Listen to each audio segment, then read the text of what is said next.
नमस्कार दोस्तों, स्वागत है आपका सीपी स्मार्ट क्लासेस में। दोस्तों, आज के रोजगार समाचार के इस वीडियो में सभी इम्पोर्टेंट खबरों पर चर्चा करेंगे। तो सबसे पहले जो इम्पोर्टेंट खबर है वो ये है कि डीएलएड 2019 में 95,000 पास और 71,000 अनुत्तीर्ण हो गए हैं। द्वितीय सेमेस्टर का रिजल्ट जारी किया गया है, जिसमें 95,934 छात्र उत्तीर्ण हुए हैं और वहीं 71,668 अनुत्तीर्ण हो गए हैं। तो 71,668 छात्र जब किसी परीक्षा में अनुत्तीर्ण हो जा रहे हैं, जो कि उनकी एकेडमिक परीक्षा है, तो इनसे हम किस तरह की उम्मीद लगा सकते हैं कि ये छात्र आगे जाकर एक अच्छे शिक्षक बनेंगे। आखिर पूरे सेमेस्टर में इन्होंने क्या पढ़ा? अनुत्तीर्ण होने का मतलब समझ रहे हैं? ये 33% 34% नंबर जो भी एक उत्तीर्ण करने के लिए परीक्षा को जो भी एक मानक तय किया गया है, उसको भी नहीं ला पा रहे हैं ये। ग्रेजुएशन की डिग्री, पोस्ट ग्रेजुएशन की डिग्री, इंजीनियरिंग की डिग्री, मेडिकल की डिग्री जो छात्र करते हैं, वहाँ पे उत्तीर्ण होने का प्रतिशत ज़्यादा रहता है, अनुत्तीर्ण होने का प्रतिशत बहुत ही कम रहता है। लेकिन डीएलएड के छात्र इस तरह की तैयारी कर रहे हैं और यही जाके आगे बहुत अच्छे शिक्षक बनना चाहते हैं। यही कारण है कि 69,000 68,000 इतनी वैकेंसी निकलती है और पद पूरे भरे नहीं जाते हैं। हजारों की संख्या में शिक्षकों के पद निकलते हैं, लेकिन ये इस तरह की पढ़ाई होने के कारण ही शिक्षकों के पद खाली रह जाते हैं। हिंदी भाषा के प्रश्न पत्र में खामियां मिली हैं। ये परीक्षा हुई है उत्तर प्रदेश की विधानसभा के समूह खा की परीक्षा 24 जनवरी को आयोजित कराई गई थी। इसमें हिंदी भाषा के प्रश्न पत्र में दिए गए विकल्प अशुद्ध व अनुपयुक्त पाए गए हैं।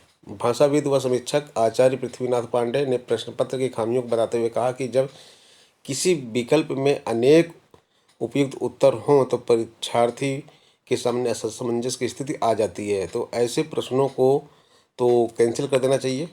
डिटेल में लिखा है, कई प्रश्न इस तरह के थे।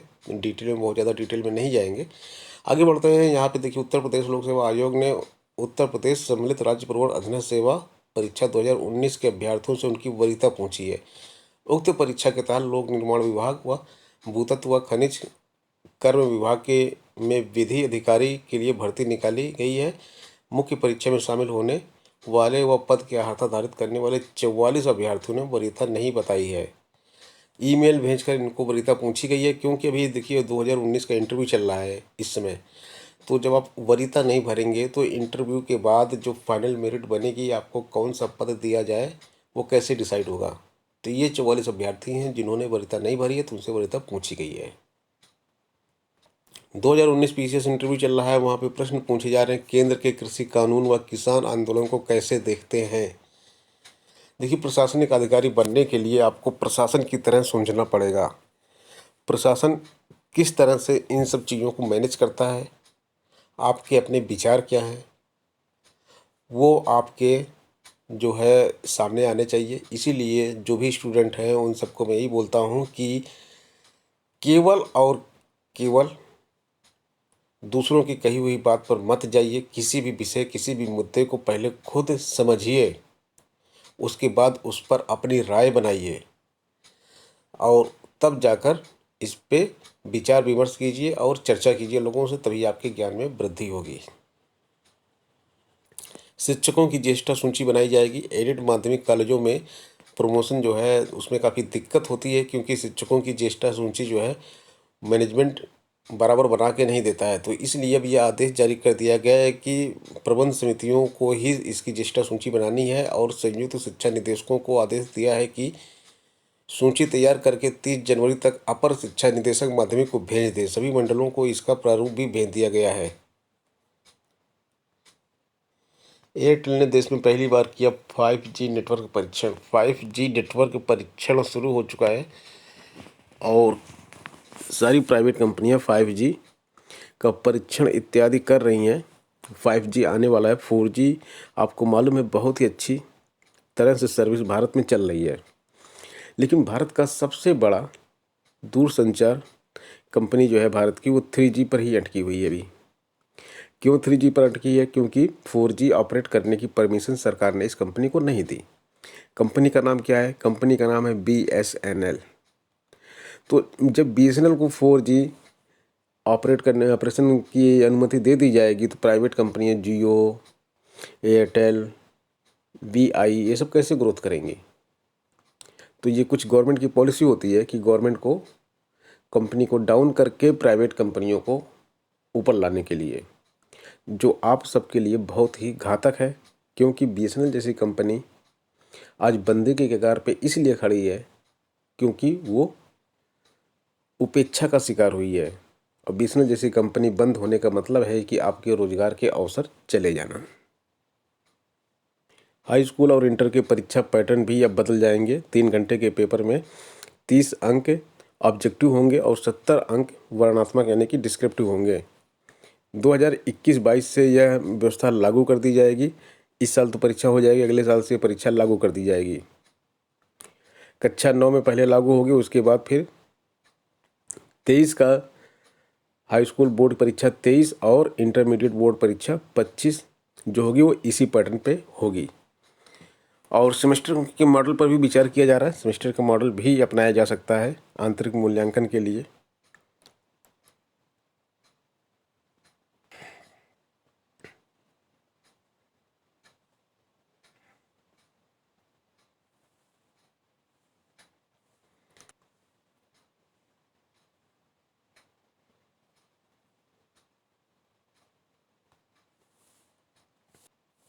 डीएलएड से संबंधित एक अन्य खबर यहाँ पे देख लीजिए। बीटीसी पहले और दूसरे सेमेस्टर में, डीएलएड और बीटीसी के पहले और दूसरे सेमेस्टर में 1,13,000 छात्र फेल। बहुत बड़ी संख्या है फेल होने वालों की। इसके बारे में मैं पहले भी बोल चुका हूँ आपको। अभी कुछ और ज़्यादा इसके बारे में बताने की ज़रूरत नहीं है कि ये छात्र जो अपने एकेडमिक में इस तरह से फेल हो रहे हैं, ये शिक्षक किस तरह से बनेंगे। क्या ये डीएलएड के लिए फिट भी हैं, बीटीसी के लिए फिट भी हैं ये सब छात्र? ऐसा नहीं लगता कि इतने भारी संख्या में फेल होने वाले छात्र बीटीसी या डीएलएड की डिग्री के लिए उपयुक्त हैं भी। इंजीनियरिंग की डिग्री अगर आप जाते हैं करने और इस तरीके से फेल हो जाते हैं तो वहाँ पे आपको एक सर्टिफिकेट मिल जाता है, एनएफटी। अगर आप इतनी बुरी तरह से फेल होंगे तो एक सर्टिफिकेट आपको दे देते हैं, not fit for technical education. ये जो सर्टिफिकेट आपको मिल जाता है तब आप पूरे देश के किसी भी कॉलेज में कोई टेक्निकल एजुकेशन नहीं ले सकते। तो इस तरह का जो कुछ सर्टिफिकेट यहाँ भी मिलना चाहिए डीएलएड और बीटीसी वालों को भी। सिविल सेवा परीक्षा में अतिरिक्त प्रयास मामले में केंद्र के रोक से सुप्रीम कोर्ट को आपत्ति है। छात्र एक अतिरिक्त प्रयास की मांग कर रहे हैं कि कोरोना में उनकी पढ़ाई नहीं हो पाई है, इसलिए कोरोना काल में जो परीक्षा हुई है उसका कोई मायने नहीं है और एक अतिरिक्त अवसर दिया जाए। तो इस पर जो अतिरिक्त इसमें केंद्र का जो रुख है उस पर सुप्रीम कोर्ट को प्रॉब्लम है कि सुप्रीम कोर्ट ने सिविल सेवा परीक्षा में अतिरिक्त प्रयास देने में असहमति जताने वाली याचिका हलफनामे पर आपत्ति जताई है। हलफनामा अवर सचिव स्तर के अधिकारी द्वारा दायर किया गया है और जस्टिस साहब का कहना है कि इसको जो है, इसमें सबसे बड़ी दिक्कत यह है कि क्या इस मसले को लेकर उच्चाधिकारियों से विचार विमर्श हुआ भी है कि नहीं हुआ है, ये डाउट है।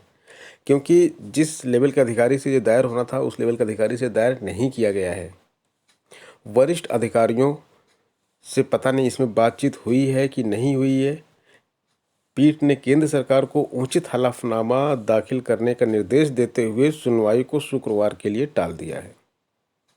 अब शुक्रवार को इसकी सुनवाई होगी और जो अपर लेवल के अधिकारी हैं उनसे हलफनामा दाखिल करने को बोला गया है।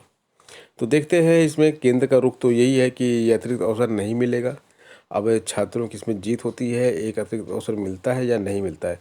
दोस्तों, इन्हीं खबरों के साथ मैं अपने इस वीडियो को विराम देता हूं और मिलते हैं नेक्स्ट वीडियो में कुछ नई अपडेट्स के साथ। चैनल पर नए हैं तो सब्सक्राइब जरूर कीजिएगा, वीडियो को लाइक और शेयर जरूर कीजिएगा। धन्यवाद।